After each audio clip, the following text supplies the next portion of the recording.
All right, I'm on a roll this morning, so let's explore more artistic history and the Autism Wars. This is part 110 of a series. Whew, look at that. I should probably find my hat, but oh well. Let's talk more about Bernard Rimland and this push to parents to experiment on their autistic children and then send in what they learn and write in to Bernard Rimland to let them know what happened, especially the bad results, right? Okay, so it's making so much more sense to me now why parents do this. It's astonishing, but they were taught to do this literally in the Autism Wars. So I'm going to share with you another article because it really shows how Rimland is sharing or teaching parents to argue with traditional healthcare and doctors for these autistic children. And maybe some of these things aren't so bad right now, and like melatonin and stuff, but this pattern is so freaking dangerous. This is super dangerous, and it's being pushed out there as a part of advocacy in healthcare for these autistic kids, encouraging parents to experiment on them in their quest for normalcy. All right. This particular article, Vitamin B6 and Autism, the Safety Issue, was published by Bernard Rimland, the Autism Research Institute, in 1996. So we are still in the way back machine here. And you can find all these things that I am reading about Rimland in the Wayback Machine archives online. If you look up autism.org in those archives and go through the years, and you'll be able to pull more of these out and read them for yourselves. I haven't shared these particular ones on internationalbadassactivist.org just yet because, well, I need to re-up everything there to be able to publish again, so that's just not at that point right now. So I'm going to share with you now here. But if you need to follow along with words, please take a look at the Wayback Machine, the Internet Archives, and look up Vitamin B6 and Autism, the Safety Issue, on autism.org. All right, Rimland states there is no biological treatment for autism which is more strongly supported in the scientific literature than the use of high dosage vitamin B6, preferably given along with normal supplements of magnesium. 18 studies have been published since 1965 showing conclusively that high-dose vitamin B6 confers many benefits to about half of all the autistic children and adults on whom it has been tried.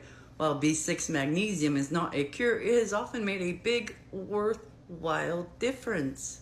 I want to know what this difference is. What are they seeing that makes them think their kid is doing better from the autisms? I don't know. Do you? Maybe he'll say, I don't know. It says here, included among the 18 studies are 11 double-blind placebo crossover experiments, 8 experiments in which abnormal substances appearing in the urine of autistic children have been normalized by the B6, other studies in which brainwaves have been normalized, and a wide range of other improvements. 18 consecutive studies showing megadose B6 to be effective, and no studies failing to show that megadose B6 is effective. No drug even comes close. What?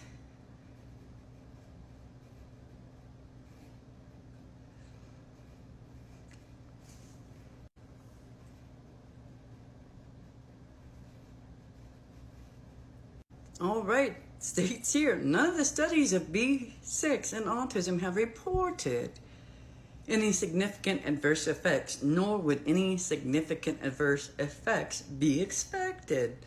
I conducted an intensive analysis of the literature on B6 safety before embarking on my first study of B6 in the late 1960s. A review published in 1966 by the Academy, or the American Academy of Pediatrics, confirmed my own conclusion. Oh, we love when science backs up what we think, right? We just want science to prove our belief system around autism. That's what I just heard. Maybe I'm wrong, but that's what I just heard. It feels like a confirmation of, okie dokie, where did I leave off? A review published in 1966 by the American Academy of Pediatrics confirmed my own conclusion. To date, there has been no report of deleterious effects associated with daily oral ingestion of large doses of vitamin B6. And he states 0.2 to 1.0 grams per day. I don't know what that means. Tens of thousands of people, including thousands of autistic children and adults, took large doses throughout the 60s and 70s and beginning 80s with no reported signs of any adverse effects. However, in 1983, a paper by Schomburg et al. Reported significant, though not permanent, nor life-threatening side effects in 7 patients who had been taking 2,000 milligrams to 6,000 milligrams per day of B6. The side effects, peripheral neuropathy, were numbness and tingling in the hands and feet. The sensation one gets when one's hand or foot falls asleep. The foot numbness in some cases interfered with walking. Okay. These patients were not taking magnesium, the other B vitamins, nor any of the other nutrients that should be taken if one is taking large amounts of B6. It is at least possible that the adverse reactions were due to not B6 toxicity, but to deficiencies of magnesium and other B vitamins induced by taking large amounts of B6. What in the actual hell? The circular speak is what in the actual hell?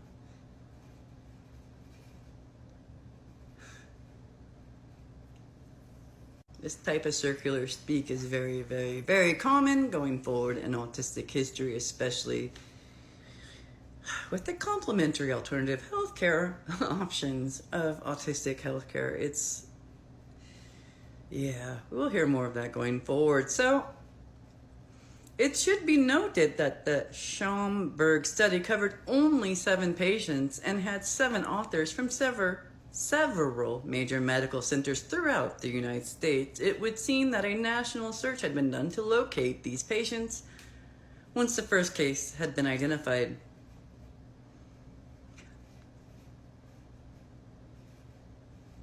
Okay, if the ensuing years, a few other patients have been reported in the literature who showed similar symptoms of peripheral neuropathy.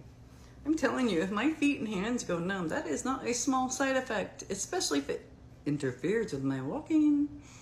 All right, Rimland states, in my own experience, covering almost 30 years, and many thousands of autistic children and adults, I have, to the best of my knowledge, encountered only 4 cases of peripheral neuropathy. In these cases, the numbness in the hands and feet was noticed by the parents, who reported that the child would A, shake the hands as though to try and get the circulation back, B, have difficulty in picking up objects such as bits of food, or C, have difficulty walking because of the numbness in the soles of feet. When the B6 was discontinued or the dosage was markedly reduced, these symptoms went away very quickly and completely.